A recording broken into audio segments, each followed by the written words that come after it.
everyone. It's Andrew Seski speaking, and you're listening to the Modern CFO podcast. I have an incredible first guest today, Kevin Appleby, and he is the founder of GrowCFO. It's a fantastic network for those who are considering a route to the CFO role, or for those in it who are looking for an incredible network and plenty of resources. Kevin, thanks so much for being here.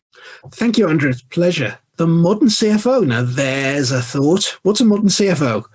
I think the modern CFO is a person who is in a very, very challenging position going into 2021. Really, the best way to characterize it is to look at the GrowCFO network website and look at all the incredible resources that CFOs need today. And it spreads across technology, financial engineering, and really having a good touch on driving culture. So Kevin, if you could introduce yourself and tell me a little bit about GrowCFO, I think it'd be a really fun way to start the conversation. Yeah, I'm a chartered accountant by background. That's the UK equivalent of a CPA. Qualified in public practice, and then went off into industry. For a number of years I was in the chemical industry and ended up as European business accountant for, we had a huge chemical conglomerate in the UK, ICI, and I was European business accountant for their plastics business. As that business changed and evolved and was actually sold, I became a management consultant and ended up working for PwC, mainly doing finance transformation projects, and then quite often as the finance guy on a more general project team. Ending up, my client would typically be the finance director, the VP finance, or the CFO, and often working with his team, trying to find information for the project. And I've found over time there are lots of stuff that I knew the answer to, but the client's own finance team didn't. I ended up spending time in the classroom teaching a lot of that stuff. Around the point that we got into 2020 and the pandemic was on its way, I was talking to a chap called Dan Wells. Dan had already founded, at this stage, GrowCFO, while I was looking for a way of, and working actively on putting some of the things that I taught in the classroom into an online environment, because classroom teaching in March just ceased completely. We realized that we were talking potentially to the same audience, and it made sense us working together and combining what we were doing. So at that point, GrowCFO, as it's kind of evolving to today, was born as a learning and development organization for up-and-coming finance leaders, for the next generation of finance leaders. We found, as we started talking to emerging members, we put a network together. We used a platform called Mighty Networks to put together a membership that people could join free of charge and start talking to each other. Dan's thing was, well, there's nothing really out there for CFOs, senior finance people, to communicate with each other and to help each other solve problems. There's plenty of space here to go to big advisory firms, but nothing really here to allow CFOs to cooperate with each other and share learning. So that was Dan's thing.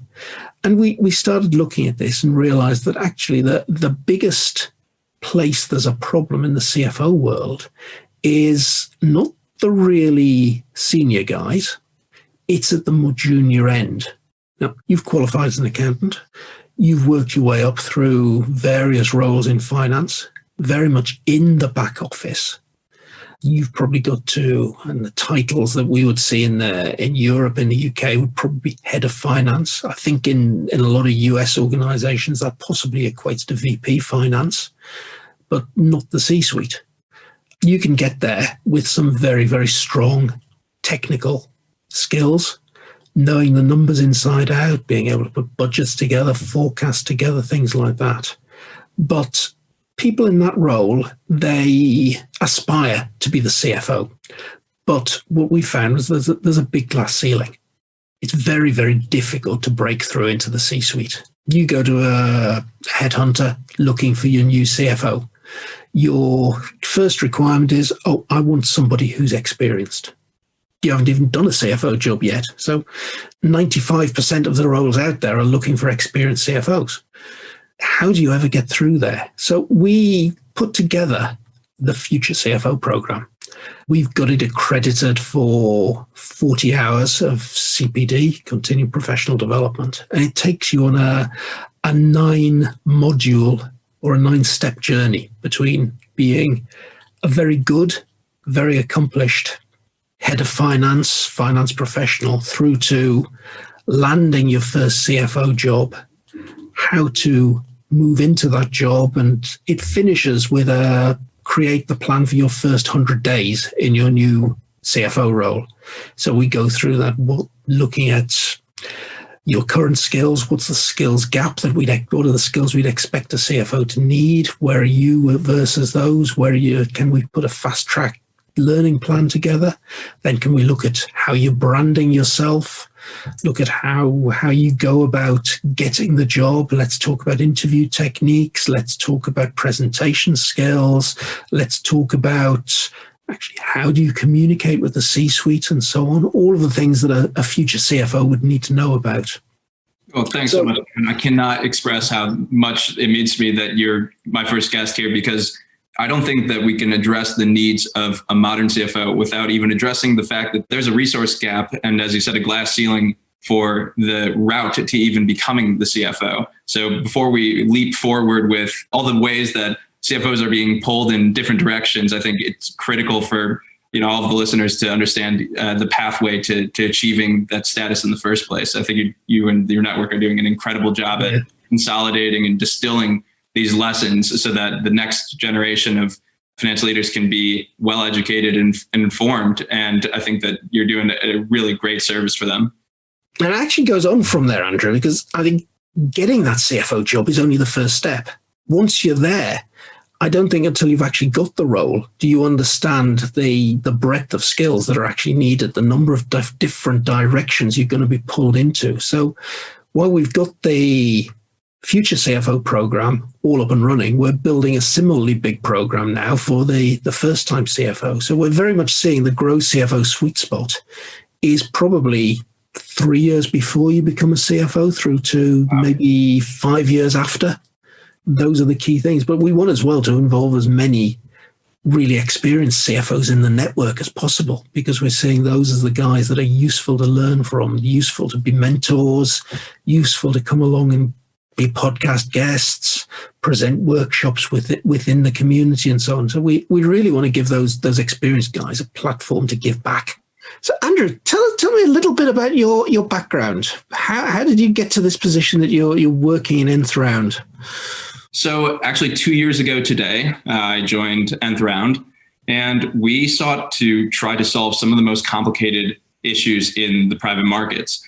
And some of the most complicated issues land on the CFO to try to solve. And it usually takes form in a couple of different ways. Nth Round was originally focused on trying to provide unique liquidity solutions, also tried to expand upon trying to create a culture of transparency by giving CFOs tools to be more communicative and streamline investor relations without taking away the personal aspect of managing those relationships. So while it's great to be communicative, it's also very challenging. It's also very painstaking. And the process is really manual. So we look to use just modern software to provide new investor portals to companies so that CFOs would have a new suite of technology to use and a more modern design to give shareholders a better experience and continue to cultivate those relationships. Because we know that at the end of the day, who you work with often comes down to whether or not you enjoy working with those people. We knew that from day one, and we tried to distill those life lessons into practical software tools. That's really interesting, because you tend to think of the CFO, well, number one tool is always going to be the Excel spreadsheet. We accountants just love hiding behind spreadsheets. But then you start talking about accounting systems, and you start talking about systems that will report numbers that aren't necessarily financial systems. But you're going in a completely different form of communication, aren't you? So absolutely. Tell me a little bit more about what this set of tools are, because frankly, I'd never come across anything quite in this sort of space before. I couldn't characterize it better. I think of Excel as, if you can picture Atlas holding up the world, very, very strong. I see those spreadsheets as the backbone of the financial industry. Nth Round's not trying to take away. I know that it would be be a great struggle to try to rip away Excel from CFOs. What we're trying to do is mobilize some of that data, give it a little bit of life by creating things like a cap table that's easily sortable. Just really things that we've learned that over the course of all of our careers that are important. For example, having a dynamic cap table could just help you sort whales to minnows. So a cap table, what's a cap table? Simply just the ownership structure, right? So we're talking about a list of investors, shareholders, whether they're really all stakeholders. So they could be your employees if you're kind of a forward-thinking firm that made their employees owners, and more likely that you've got a handful of investors, or if it's very complicated, you have a lot of investors. So communicating with these different subsets of groups is maybe one of the most important roles within a company. So that dictates things like whether or not you have a really delighted shareholder and investor. And I think that most of your other guests on the podcast would probably agree with, if you have happy shareholders, your life is exceptionally easier than if you have unhappy shareholders. And what that means to us is access to information that's ready and a really easy and simple solution that's secure and at your fingertips. Whether it's you're driving, you're in a car and you want to flip open your phone to, check, a new update from your company, or if you're looking for a 4-year-old K1, we want to be able to provide all of that at a click of a button so that you're not emailing the CFO because you know that within an hour they'd have to respond to that email. So that disrupts the day and it doesn't really create a good communication channel. So we want to just provide all of these tools and make them look like they weren't designed at the advent of the internet. We've noticed that most of the existing software out there oriented towards CFO roles, they're mostly data vault or document vaults or data rooms. And while that's really practical, it's not what you'd like to deliver to a shareholder. Fine, yeah, give the shareholder something simple, something that allows him to see the key messages you want to give him, but also something that he can mine into to find those essential documents like the K1 that you mentioned. So to some extent, Andrew, we must be putting the company prospectus online into a portal. Yeah, I think that, there are definitely different levels of ways that you can utilize an end-round platform. One of the ways I think about using the product is really more in terms of an audience view and an internal view. And maybe that'll help separate and kind of discuss the value of having a platform like ours in place. When I think about the audience view, I think about a very busy personal investor. And maybe it's an angel that was early in your startup, or maybe it's a large family office that it took place in one of your rounds. When that person decides that they are looking for information, they need something really clean, really beautiful to look at, and they want to feel good about their investment. And you want to light up the value of what that investment is, whether it's price graph of transactions that they can see their equity appreciating, or if it's simply an update about how the company's growing or which direction they're taking. From the internal view, this is one of those things, and it's great that we're doing this over a podcast because it's a great example. It's something that you're putting out there for the world to see, right? But it's not just the world, it's some of the most important relationships within your business. So I don't know if you've come across this in your career, but sending out a shareholder update can offer really two huge error potentials of omission or commission by leaving people out or adding people who shouldn't be on that list. So simple solutions like in portal having a very easily sorted list of those investors, being able to separate them into cohorts and automating email flows. It seems like something that just should have already been made available to teams. But this is an anxiety driving event for most people, whether it's a CFO prepping and the CEO actually clicking send, or any scenario that would be just very stressful around investor relations. So we try to just take away some of that pressure by just giving updated, really kind of modern and innovative tools to try to solve some of these problems, because we know that addressing shareholder needs is one of the most important roles. And I think that need is becoming more regularly placed on the CFO, which may not be the most natural fit for the role. Yeah, and we're probably getting into areas of why does GrowCFO exist? Well, one of the things we're very definitely seeing, Andrew, is that the kind of breadth of skills that a CFO needs to have these days is huge. And there's no way that any one person can be expected to be rounded at absolutely everything. I think communication's one of those interesting ones that, well, you've got a guy who's used to be in the back office, used to be behind his favorite Excel spreadsheet. He's used to running the finance team, becomes CFO. Well, suddenly he's got to talk to customers, to suppliers, to investors, to shareholders, countless other stakeholders. He's got to be the right-hand man to the CEO. Now, suddenly he's got a whole new world to play in. So anything that helps him communicate better has to be a real bonus.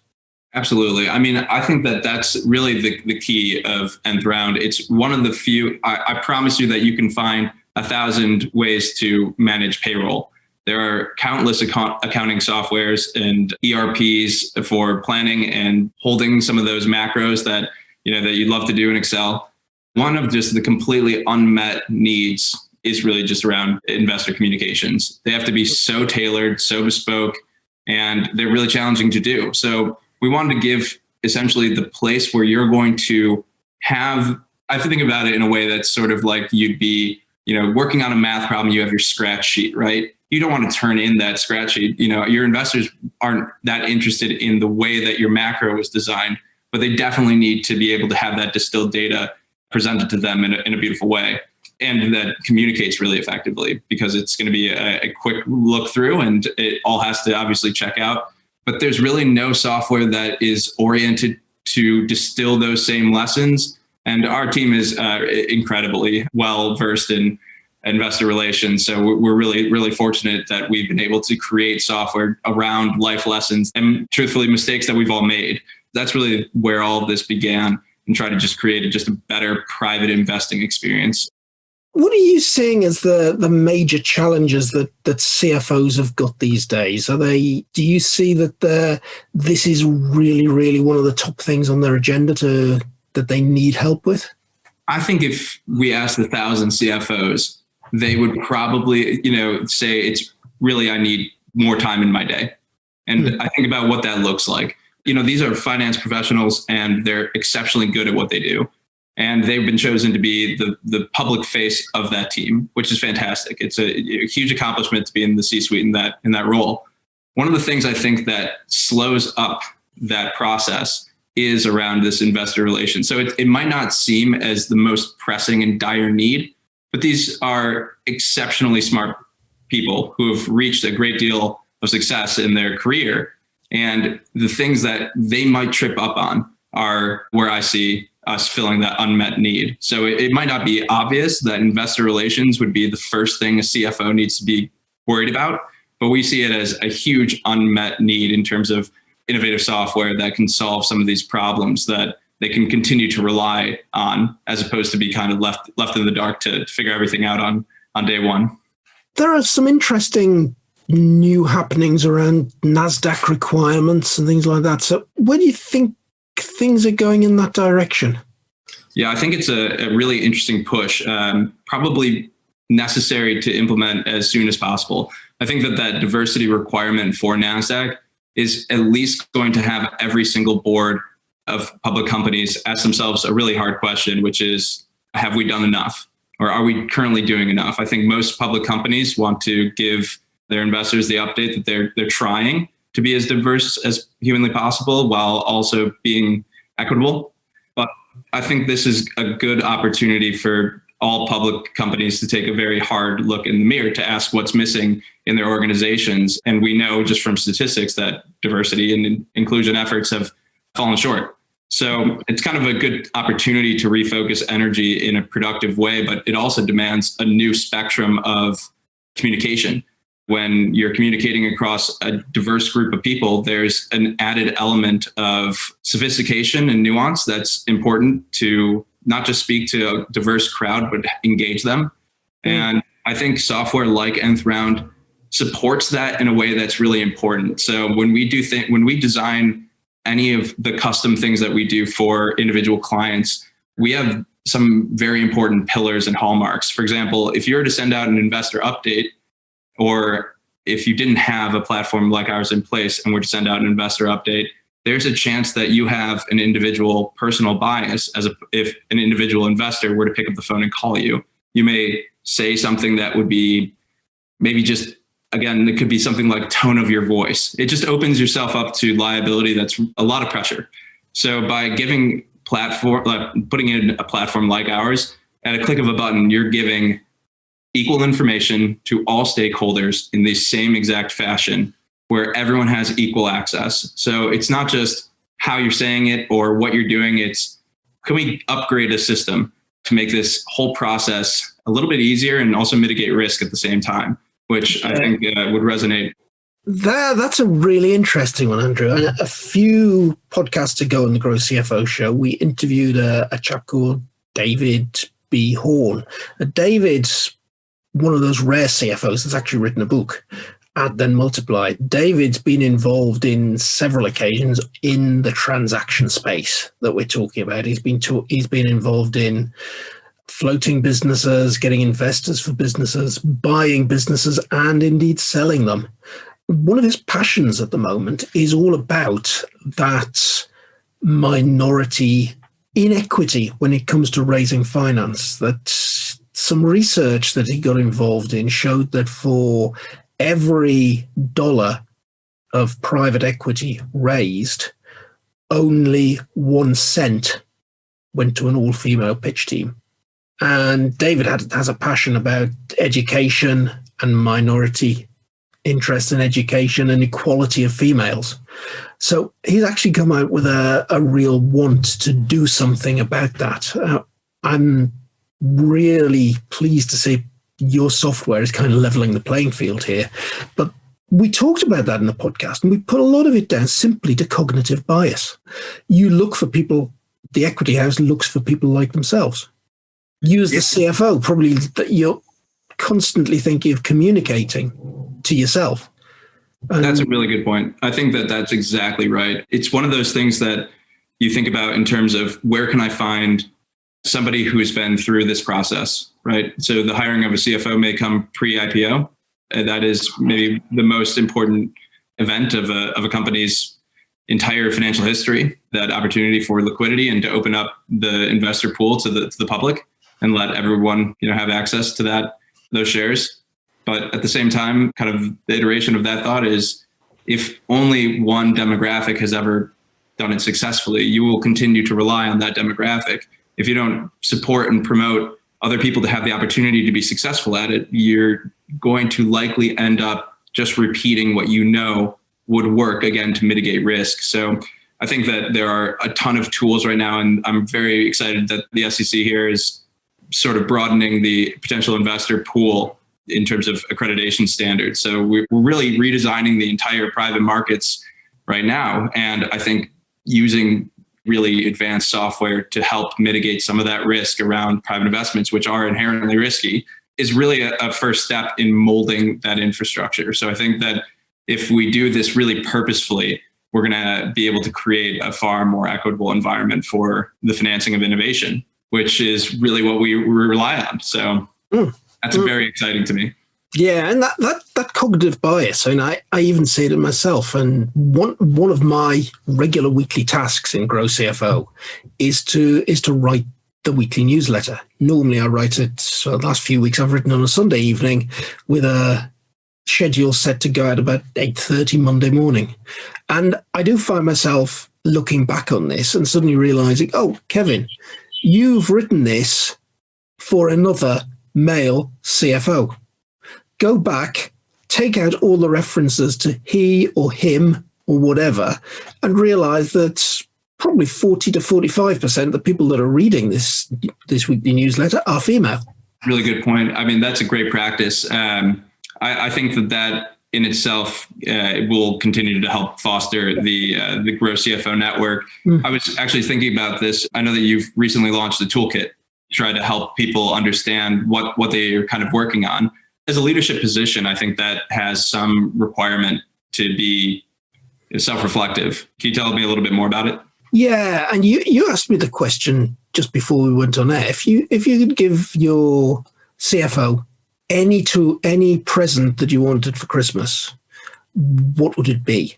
And actually, we've got a very early version of what we're calling our CFO readiness toolkit out within the Future CFO program.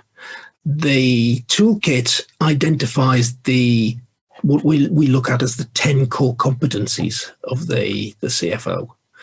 And it allows you to go in and rank yourself and give you an idea of which areas you're really good at, which ones you need to develop. And some of it in the future CFO situation, you probably haven't fully at this stage got your head around everything that a CFO needs to do. As you said earlier, I think your words were the CFO is the public face of finance. Well, typically your future CFO is still doing the head of finance, VP finance, financial controller type role, and very much looking internally, very senior position, running finance, but running finance internally. The difference once you go to the C-suite is you're the right-hand man of the CEO or the right-hand woman of the CEO, and you're very much looking outwards. That requires a whole load of new skills. So the readiness toolkit effectively says, hey, here are all the things that you might need. What sort of experience have you had up to now in doing these things? Where do you think you're going to need to develop yourself to say that you're ready for that role? And we know we can't be great at everything. So the Christmas present that I want to give CFOs is version 2 of that toolkit, which we're actually developing at the moment, is going to be much more detailed in how it does the assessment. It's going to allow you to say, well, we're going to break each of the 10 competencies down to lots of sub areas. We're going to say against each, well, hang on, what's my level of experience? Is it none at all? Is it basic? Is it intermediate? Is it advanced? But actually, let's put another layer on top of that, because one of those key competencies we look at is that whole area of the transaction, the managing investors, the going to markets, the buying and selling of businesses. Well, actually, some CFOs have an entire career and never, ever need to get anywhere near a transaction. So just because you might not have any experience of that, you might consider yourself weak at that, doesn't mean it's the first thing you need to learn. So it's balancing in that kind of spotting gaps in your current skill base, but also looking at what's nearest the top of the pile that you need to learn about in the next 12 months, getting those two together. And we're also saying, well, we can't treat CFOs as just numbers in here. We've got to look at a certain amount that people come along with strengths and weaknesses. And you can be weak in something, and part of it is recognizing you're weak and maybe getting somebody else to help you rather than learn the skills yourself. Because I always believe that a weakness, if you put that on your development plan, well, the best you can go is from being weak. Maybe you might get to mediocre if you're lucky. Well, I really do. If you're just mediocre, you might as well get somebody else who's very good at it to do it for you. The CFO cannot be good at everything. But if you've got a few strengths, then strengths are the sort of thing you can take to mastery. So why not put your personal development into stuff that you are good at and become better at it? And that becomes your kind of specialism. And I think that's a far more sensible way of approaching things, especially since things that you're strong in, things that you're good in, tend to be the things that you enjoy doing as well. And let's face it, if you don't come to work to enjoy it and have a bit of fun, then it's a boring old world. That would be my Christmas present to the CFO. And I know you've got some thoughts on what Enthroned would do as a Christmas present to the CFO. Yeah, we have a few running internal jokes, and our team has many of those. You know, we're all professional, coming from the finance world and technology world. So we are sending out Gap t-shirts, and Gap obviously with an additional A, but styled very similarly, but not too similarly to so the Gap as in the clothing brand. Right. Yes. But it says, I know Gap and I'm not afraid to use it. So we'll be sending some of those out, and I'm very excited to send one across the pond to you, Gavin.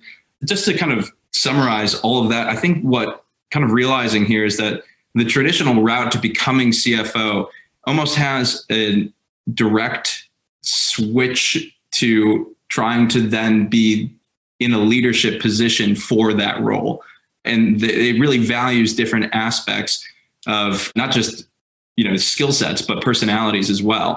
So what it demands really is either a perfectly well-rounded human being, and maybe there are some of those out there, but I think what you've identified is it's very unlikely that that's going to be the case. So might as well look, again, hard in the mirror, recognize the leadership position that you're in, fill the needs with people who love to do what you lack in, which takes a great deal of humility. But that's what the leadership role requires now. And I don't think that we've even really touched on the fact that technology is changing so rapidly as well. So outside of, again, it feels like we're creating this master list of proficiencies that most people have a career in one in. And we're saying that a CFO, a modern CFO of today, needs to be self-aware enough to understand their strengths and weaknesses in a way that they can hire effectively to fill those needs or learn about whether or not they have a passion in self-improvement in that way. They have to be technology experts. They have to understand financial engineering. They have to be very strategic and understand, like you said, some CFOs never go near transactions. Others need to do M&A strategy, which again is a full another skill set. So to support and then to be able to communicate across all of your teams on top of all of that seems like a really big ask, and maybe not even kind of what the experience level of their, the role they had prior to becoming CFO. So I think that's all really, really interesting. And I can now sort of start to understand something that's always baffled me is the turnover rate of CFOs. It really seems like we're almost giving an impossible task. And then if it doesn't go the way the CEO predicts, then I'm starting to understand this is kind of filling in my personal understanding of why this is such a challenging endeavor. Couple of things I'd say there. Last week, I recorded a podcast for the GrowCFO show with one of our mentoring team, Catherine Clark, and we spent the whole podcast talking about imposter syndrome. And we think that nearly everybody that gets promoted to the top of their game, whether it's to the C-suite, whether it's partner level in one of the big four accounting firms, so on, they get to a point that they kind of think, what am I doing here? I haven't got all the skills and the talents that are needed for this role. I'm going to get found out at some point. They get this feeling of inadequacy. It manifests itself in lack of confidence sometimes. It can manifest itself in procrastination around a decision because you're not sure about all the facts. And what we're saying is actually that's perfectly normal. And the first thing you've got to do with imposter syndrome is actually admit that you've got it. And that's a very hard thing to do. But once you've made that admission, then you can start to do something about it. Put that imposter syndrome into the CFO role in particular. I think it can apply right across the C-suite. But the CFO suddenly has to be the man who understands business strategy. He's got to be the man that understands the finance numbers. That's probably easy because he's done that all his time. But he's got to be able to communicate. He's got to know about investor relationships. Most CFOs these days are being pushed in the technology direction. Take this conversation we're having today about nth round. And I've been around finance technology in a consulting role for many, many years. And I had no idea that this anything existed in the space that we've been talking about today. How's the average CFO supposed to know about that? How is he supposed to know even about the latest developments in accounting software? What should he go out and look for when he's selecting a new finance system? He's the man at the top of the pile with the job of implementing that system. That means he's got to know an awful lot about business change. He can't possibly know all of these things. So I think in the CFO role, the potential to have imposter syndrome is probably doubled over any other role in the C-suite. One of the things in GrowCFO that we passionately believe in is the role of a mentor. I think CFOs as well feel as though they should know it all and probably think, oh, if I have a mentor, it's a sign of weakness. But actually, again, it's recognizing that you can't possibly know everything. And quite often you end up, particularly in that smaller company, probably the sort that you're describing where you've got a few investors, they're bought in, you've probably got a finance team around you, but you may well be the only qualified accountant. You don't have a peer group that you can turn to easily for advice to bounce an idea around. One thing I loved about consulting was that we always had a consulting team of fellow reasonably senior people. We had a problem around a project. Well, let's go have a beer and work out what we're going to do about this. I don't see the CFO having the same kind of peer group.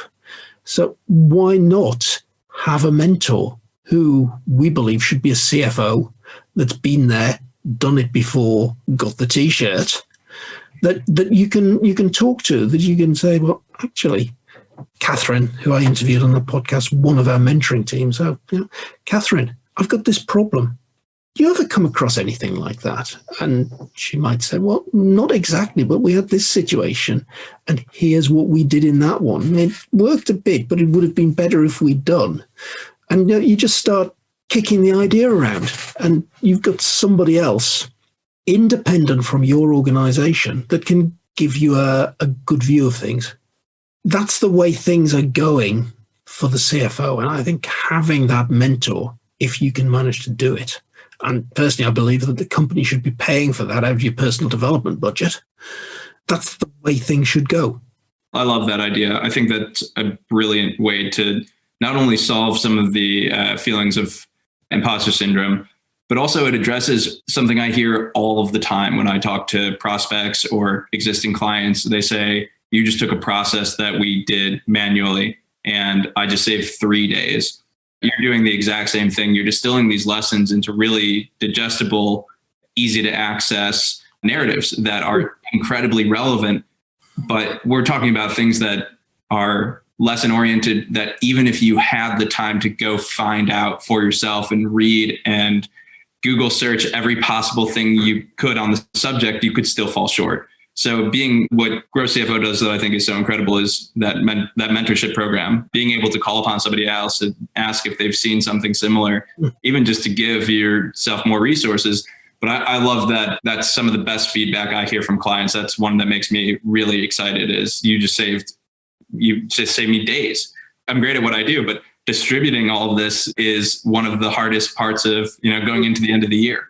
So I think that we're basically doing a lot of the same work and trying to just distill these lessons into practical tools and provide resources to kind of an underserved network of people who are being challenged in a lot of ways, whether it's rate of technology change, driving a culture of inclusion. So all these are incredible leadership capacities, but you'd have to be a superhero to get all this done independently. Yeah, and the time thing is an interesting one because I really do see the CFO being pulled in two directions, and it's looking after all of those internal things in finance that traditionally do take an awful lot of elapsed time.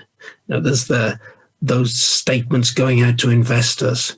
There's the repeated budget rounds of reviewing numbers and things like that. There's the closeout at the year end and putting together those financial statements. And we're seeing more and more, certainly across in the UK, I don't know if it's the same in the United States, is the need to put together big annual reports that cover lots of things around sustainability and ethnicity, diversity policies and things like that are a million miles away from finance. But because the annual report, the CFO gets dragged into all of that stuff.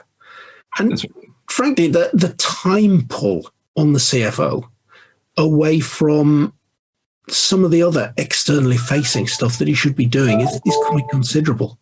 So any tools that we can find that may allow him to drag a day, 2 days, 3 days of his month back have to be pluses.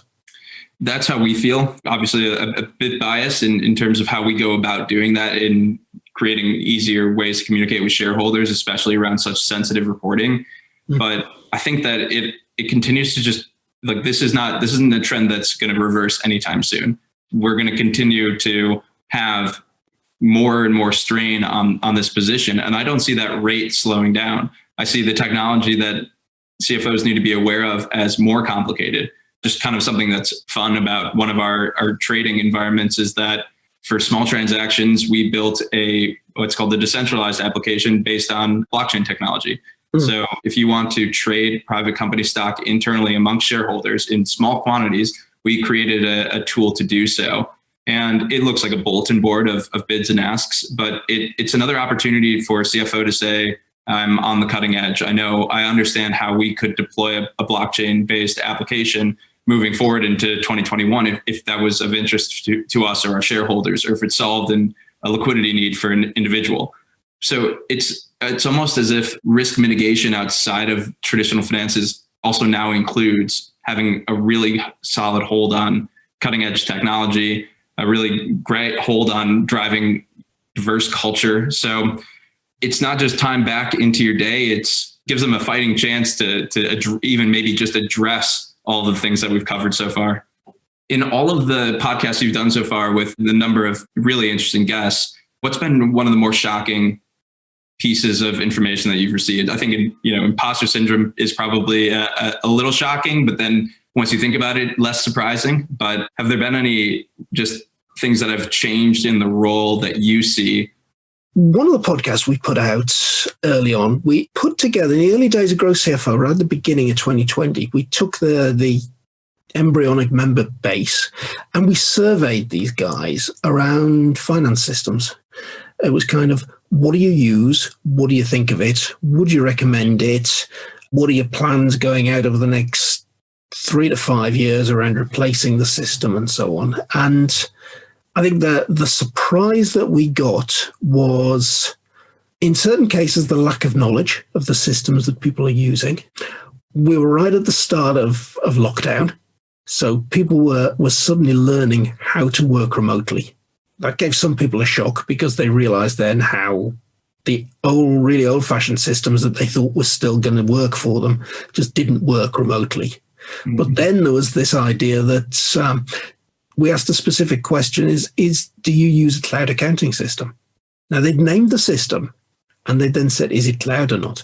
The number of people that thought they had a cloud accounting system when they didn't. Cloud, to me, is something like zero.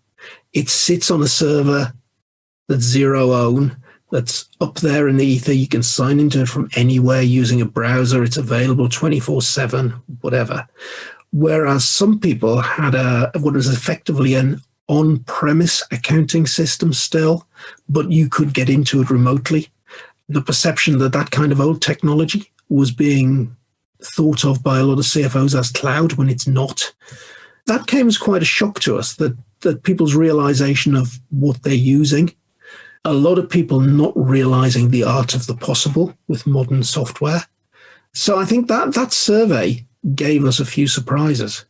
I've got to say, I think I love I haven't heard that before, the art of the possibilities. Yeah. I love that because it forces you to have almost an internal audit of your back office software.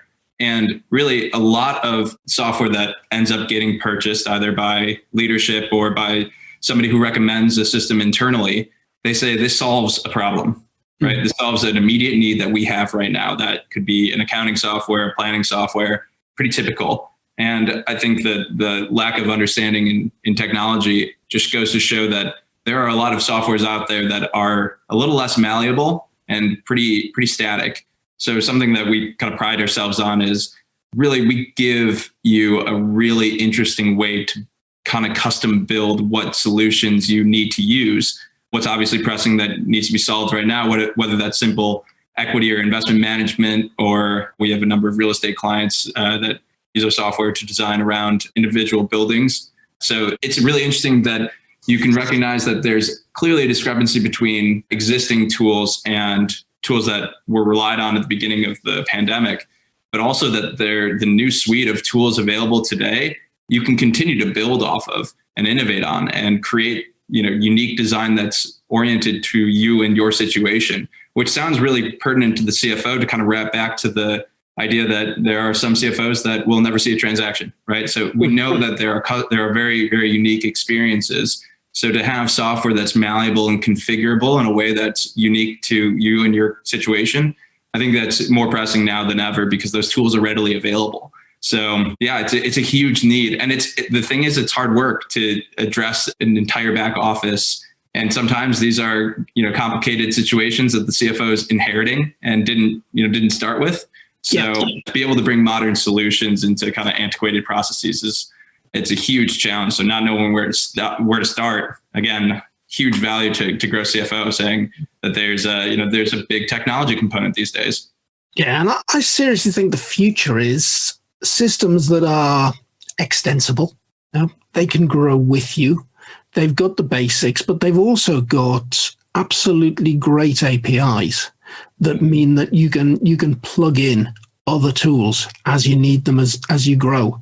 I think the days of the almost traditional ERP system, and I've always been a hater of SAP. I've spent a career avoiding SAP implementation projects. I'm just about done. We won't ask them for a podcast sponsorship anytime soon. How's that? No, not anytime soon. But I've always regarded as concrete wellies for the corporate organization. Brilliant. That's amazing. Yeah, I think it's very much you need systems that are modern, flexible, and can play together. Right. Nobody's trying to steal Excel from you, but you do need to be able to update reports in a way that doesn't look like you're just designing macros, right? You need to be able to distill and share information easily. I think play well together is actually more powerful than integrate. I think about tools that integrate, and I think that the term integration might be overused. I think that sometimes when people discuss software that integrates with one another, they really mean there's a manual process and it just happens to, you can just dump the things that you did in one system over into another and it then appears there. What we try to do as designers and software engineers is create tools that play really nicely. So we understand that Excel isn't going anywhere. You might have 10 sheets open. That's fine. That's what the tool is built for. The power of ledgers is great. But at the same time, we also have things that are augmentative. So we have worksheets and internal tools that you'd be easily able to just tap into when it made sense to do that. So I think play together is the perfect way to put that. I think it's an important distinction. Talking of Excel, that was another little shock that we got out of the finance system survey. It's not unusual for a brand new company to start off and they just keep the accounts on an Excel spreadsheet. Right. But the number of companies that we found out that had kept going that way and never quite flipped over to buying themselves some proper accounting software, that surprised us. It was more than we imagined. We've got a really interesting, now that I think about it, I'd love to hear a little bit about how you think GrowCFO is going to continue to expand in 2021. I'm really excited to see how the toolkit comes back, how people use that, and get to understand where their strengths and weaknesses are. I was thinking about this in terms of where I sort of see markets merging and a little bit back towards the Nasdaq conversation as well. I think that Nth Round has a very good chance of also becoming a source of truth when it comes to using tools like Bloomberg Terminal. The private company data world is pretty saturated. It's got a few big data providers, but the information that we're capturing is so valuable. It's everything. And then to have a single screenshot of all of it, but it also relies on incredibly sophisticated security. So I think in the future where private markets are a little bit more democratized, Nth Round could be a really powerful tool for CFOs. And then I think the fundraising and trading worlds are going to be colliding in a really unique way. So I think we're kind of positioned nicely to be a CFO's favorite. If we're saving time and energy, I think that adoption could be really powerful. But that's maybe another year away. But it seems to resonate really heavily with this network right now. And we're really excited to explore if that's kind of where we're going to sit in the conversation. But Andrew, that probably brings us right back to what would the really valuable Christmas present be to the CFO? I think it'd be a crystal ball, because to see all that lot and how it's going to play out, you're really guessing a little bit. What's the future going to hold? What are the things out there? There's bound to be some stuff out there that we haven't even thought about. You can only base what you think the future is going to be on what you're seeing now. And new stuff is coming on at an increasingly fast rate. And then 2020, what would we all have done this year if at this point last year we'd had a crystal ball that told us we were going to have COVID? I think I'd be in Barbados, in Turks and Caicos, no, but I think that's right. I think that the planning aspect and the strategy is all based on, what we have right now in front of us, because that's what our basis of all of our planning is going to be around. And again, I think that the worst situation is when an individual is looking for information and they go to reach out to the CFO, and the CFO either knows the answer or doesn't know the answer. And they're in a position where it's just high stress on an additionally high stress environment. So I just think that when that communication breakdown occurs, we can put things in place now that are going to update how we can communicate more effectively. And it kind of feels like what we've surmised is that almost all of the communications, all of the work that the CFO does is critical. These are not conversations that can go in any direction. They have to be precise. Models have to be accurate. And then on top of all of that, the communication has to be flawless. So I think you're right. I think a crystal ball is a better gift than a t-shirt. I think maybe if we do really well in 2021, we'll look at going back to our VC and asking if we can invest in some sort of AI that will give us a better chance of scenario modeling out the rest of the... there you are. There's the thing that we haven't even started understanding what the potential is. AI. Where does that take us? I mean, we're going into science fiction.